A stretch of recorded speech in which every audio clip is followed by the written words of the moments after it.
السلام علیکم ورحمۃ اللہ وبرکاتہ۔ امید ہے آپ سب خیر آفیت سے ہوں گے۔ اللہ سبحانہ تعالیٰ کو ایمان، تقوی اور صحت کی بہترین حالتوں میں رکھے، آمین یا رب العالمین۔ اللہ سبحانہ تعالیٰ ہم سب کو قرآن سے جڑا رکھے اور اہل القرآن میں شامل رکھے، آمین۔ آج کا ہمارا ٹاپک ہے غنہ، صفات لازمہ غیر متضادہ میں سے یہ آخری صفت ہے جو آج ہم انشاءاللہ پڑھیں گے۔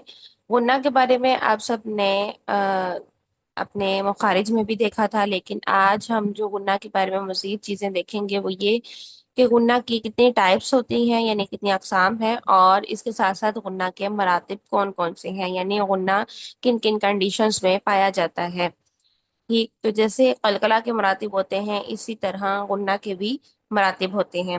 انشاءاللہ آج ہم اس کو پوری ڈیٹیل کے ساتھ دیکھتے ہیں۔ ہمارا لیکچر بہت شارٹ سا ہوگا انشاءاللہ، اور ہم انشاءاللہ اس کو جلد از جلد کور اپ کر لیں گے۔ تو دیکھیے،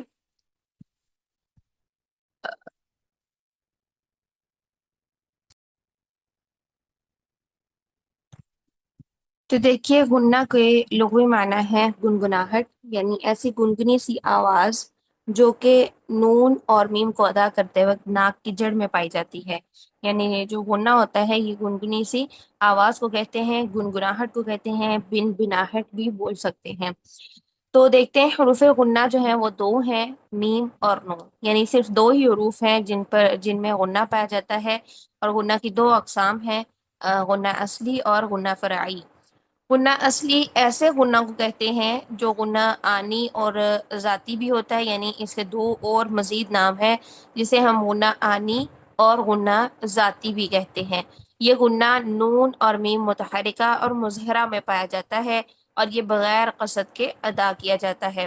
یعنی اس سے مراد یہ ہے کہ یہ جو غنہ اصلی ہے، جیسے ہم نے مد اصلی کو پڑھا تھا نا کہ اصل میں مد ہوتی ہے اور وہ لازم ہوتی ہے، وہ اس کا حصہ ہی ہوتی ہے، اگر ہم اس کو ڈراپ کرتے ہیں تو ویسے ہی وہ حرف چینج ہو جاتا ہے۔ یعنی اس میں کوئی ارادہ نہیں ہوتا کہ ہم نے اس میں کسی وجہ سے کرنی ہے مد، ٹھیک ہے۔ اسی طرح غنہ جو ہے یہ غنہ آٹومیٹیکلی غنہ ہوتا ہے، یعنی اس کی ذاتی صفت ہے، یہ کوئی انٹینشنلی یعنی ارادے کے طور پر نہیں یہاں پر غنہ کیا جاتا، بلکہ ہم نون کو سمپل جیسے ادا کرتے ہیں، ان ان ان، نا نی نو، اس طرح سے جیسے ہم سمپل نون کو ادا کرتے ہیں تو آٹومیٹکلی آواز جو ہے وہ غنہ کی ناک میں جاتی ہی جاتی ہے۔ یعنی ہم اس ان شارٹ یہ کہ ہم ناک میں ٹھہرتے نہیں ہیں زیادہ دیر کے لیے، بلکہ ایک حرکت ہی، جیسے کہہ لیں کہ ادا ہوتا ہے غنہ، نون ادا ہوتا ہے یا میم ادا ہوتا ہے، اور اس کی جو آواز ہے وہ ناک سے ہو کے نکلتی ہے، جیسے کہ ام ام ام، ما می مو، اس میں بھی غنہ پایا جا رہا ہے، حالانکہ ہمیں فیل نہیں ہو رہا۔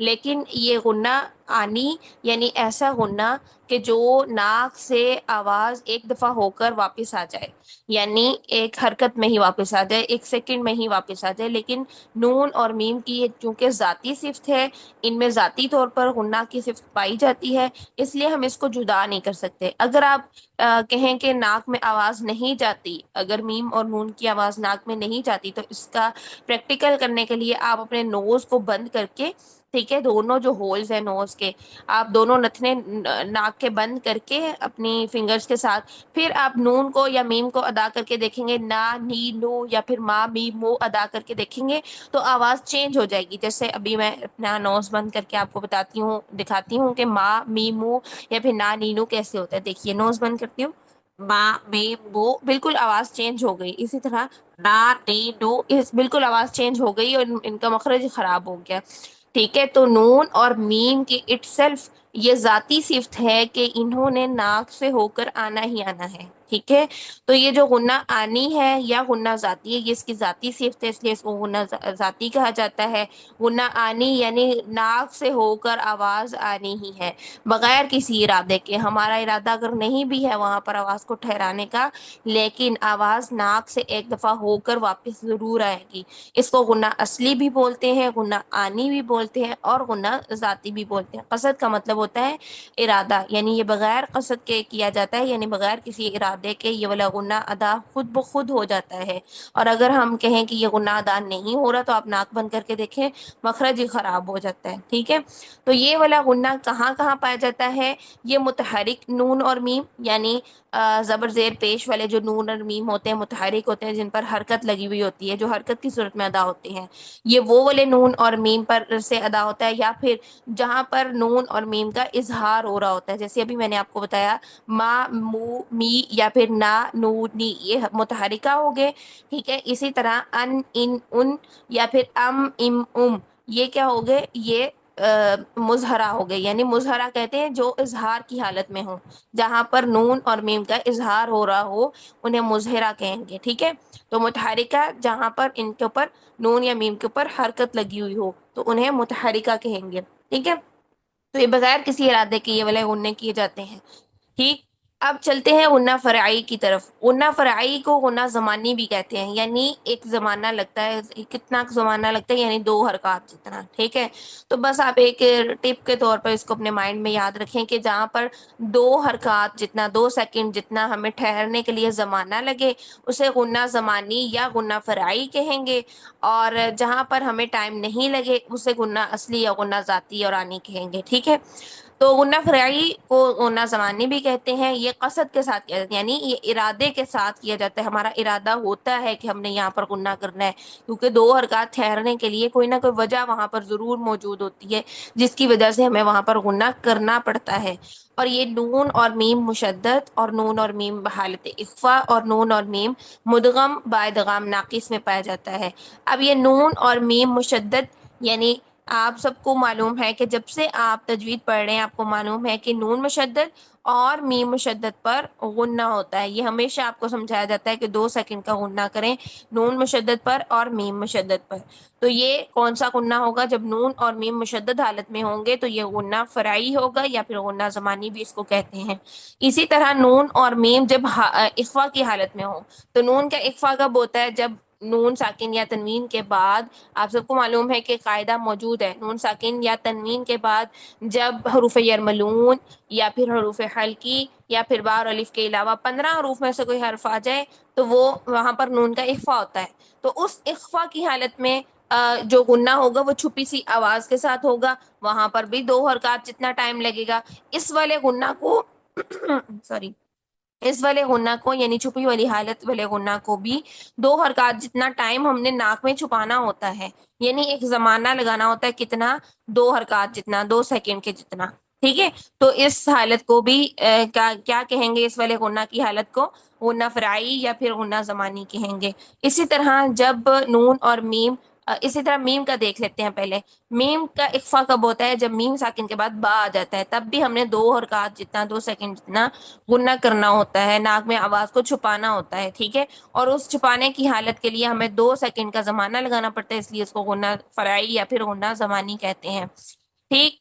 اب اس کے بعد جو تیسری اس کی قسم ہے وہ یہ کہ جب یہ مدغم ہوتے ہیں ادغام ناقص کی صورت میں، یعنی ادغام ناقص کا مطلب ہے کہ جہاں پر ادغام جہاں پر ادغام مال غنہ ہوتا ہے، جیسا کہ حروف یرملون میں سے نون ساکن کا جو ادغام ہے، حروف یرملون میں سے یومن میں سے کوئی ورڈ آ جائیں تو ادغام مال غنہ ہوتا ہے جہاں پر غنہ کرنے کی ضرورت ہوتی ہے۔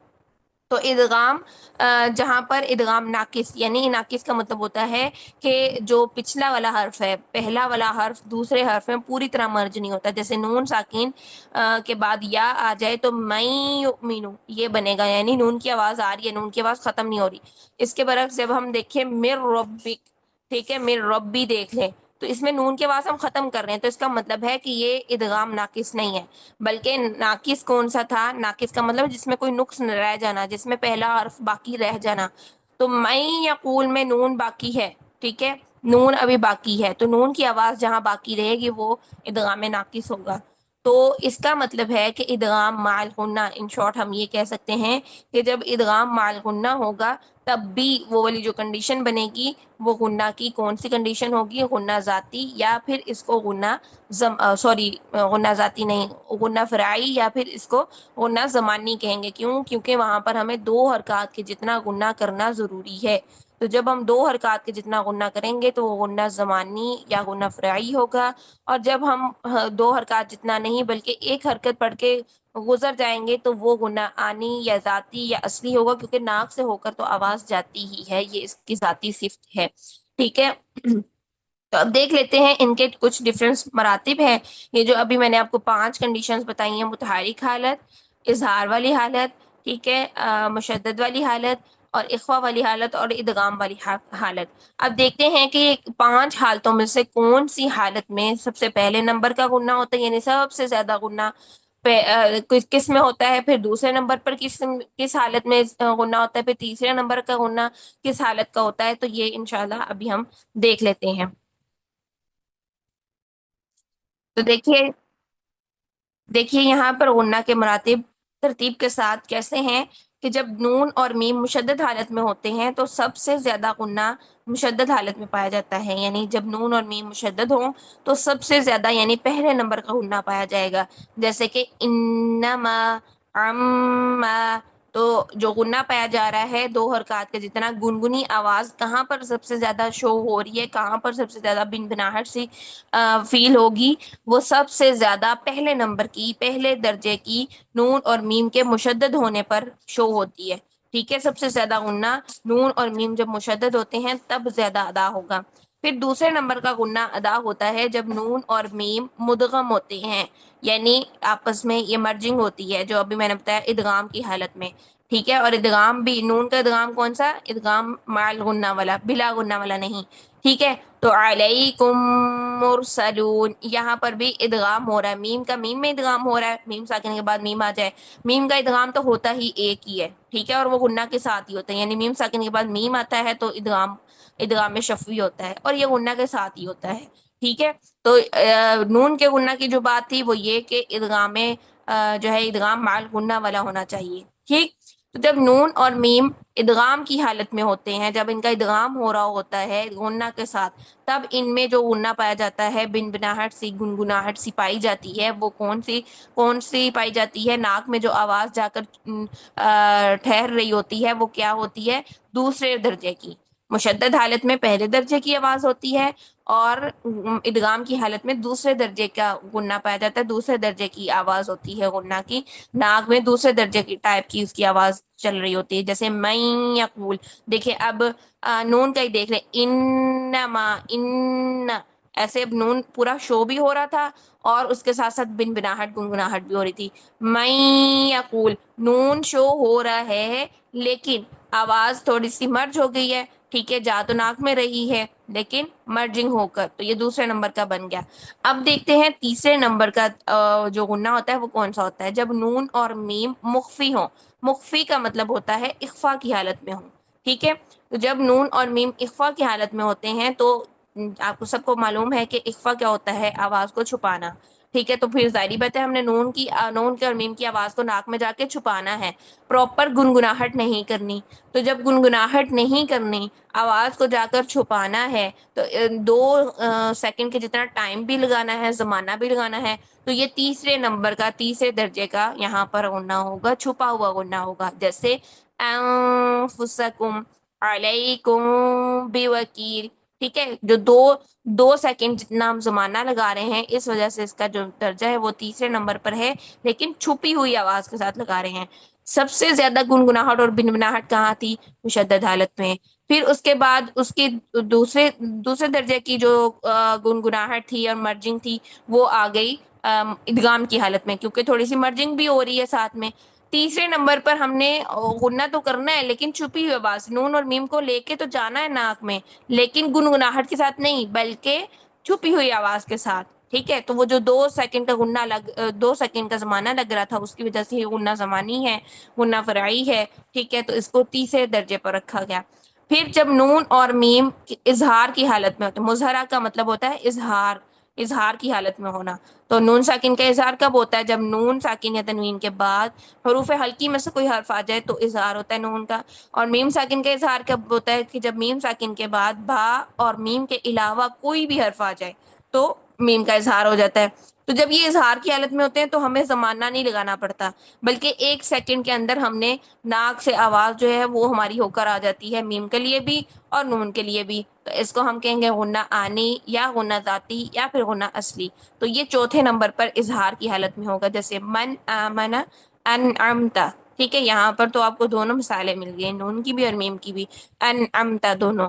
اور یہاں پر من آمن یہاں پر نون کی ساکن حالت میں یعنی اظہار کی حالت میں یہاں پر نون کی مثال ہے. ٹھیک ہے، یہ چوتھے درجے کا یہاں پر غنہ ہو رہا ہے جو کہ غنہ آنی ہے. ایک سیکنڈ کا ہم ٹائم لگا رہے ہیں. ٹھیک ہے، من یہ ناک میں آواز گئی، ان ناک میں آواز گئی، ناک میں آواز گئی. ٹھیک ہے، اب دیکھتے ہیں پانچویں درجے کی جو حالت ہے وہ یہ ہے کہ جب نون اور میم متحرکہ ہوں یعنی حرکت کی حالت میں ہوتے ہیں. جیسے نستعین، نون یہاں پر زبر والا بھی اور پیش والا بھی. دیکھیں نا اور نو، آپ اگر کہیں کہ یہ غنہ یہاں پر نہیں ہے، غنہ آنی موجود ہے، یعنی اس کو غنہ ذاتی، غنہ اصلی، غنہ آنی کہیں گے. ٹھیک ہے، یہ غنہ آنی، غنہ ذاتی اور غنہ اصلی موجود ہے. اگر ہم کہیں کہ یہ غنہ نہیں ہو رہا تو آپ کو جیسے میں نے پہلے مثال دی کہ ناک کو بند کر کے دیکھیں تو ہمارا حرف ہی چینج ہو جائے گا. تو غنہ جا رہا ہے ناک میں لیکن ہو کر واپس آ جاتا ہے. انٹینشنلی نہیں ہوتا، یعنی انٹینشنلی نہیں ہوتا مطلب کہ یہ کہ آپ کے ارادے کے طور پر نہیں ہوتا. آپ کو کوئی انٹینشن نہیں ہے غنہ کرنے کا، ایک سیکنڈ کے اندر ہی آپ نے اس کو نون کو اور میم کو ادا کیا اور آٹومیٹیکلی ناک سے ہو کر آواز آ گئی. اسی طرح مالکی، دیکھیں مالکی، ما میم کی آواز بھی ناک سے ہو کر ہی آتی ہے. اور اگر آپ کو ہو کے نہیں آتی تو پھر آپ ناک کو بند کر کے تو پھر اس کی چیک کر سکتے ہیں کہ میم کا مخرج خراب ہو جاتا ہے اگر ہم ناک کو بند کر لیں. اس کا مطلب یہ ہے کہ ناک سے ہو کر آواز آتی ہے ایک دفعہ، اور اس کو ہم غنہ آنی، غنہ اصلی، غنہ ذاتی کہتے ہیں. اور یہ پانچویں درجے کا غنہ ہوتا ہے کیونکہ ہم یہاں پر غنہ کی جو آواز ہے وہ سٹاپ بھی نہیں ہو رہی. ٹھیک ہے، ہمارا یہ چھوٹا سا لیکچر تھا، چھوٹا سا ٹاپک تھا. امید ہے آپ سب کو سمجھ آئی ہوگی. اللہ سبحانہ و تعالیٰ ہمارے سمجھنے میں آسانیاں کریں اور امپلیمنٹ میں بھی آسانیاں کریں. آمین یا رب العالمین. کوئی سوال ہو تو آپ پوچھ سکتے ہیں. کلاس کو وائنڈ اپ کرتے ہیں. سبحانک اللہم و بحمدک، نشہد ان لا الہ الا انت، نستغفرک و نتوب الیک. السلام علیکم و رحمۃ اللہ وبرکاتہ. وعلیکم السلام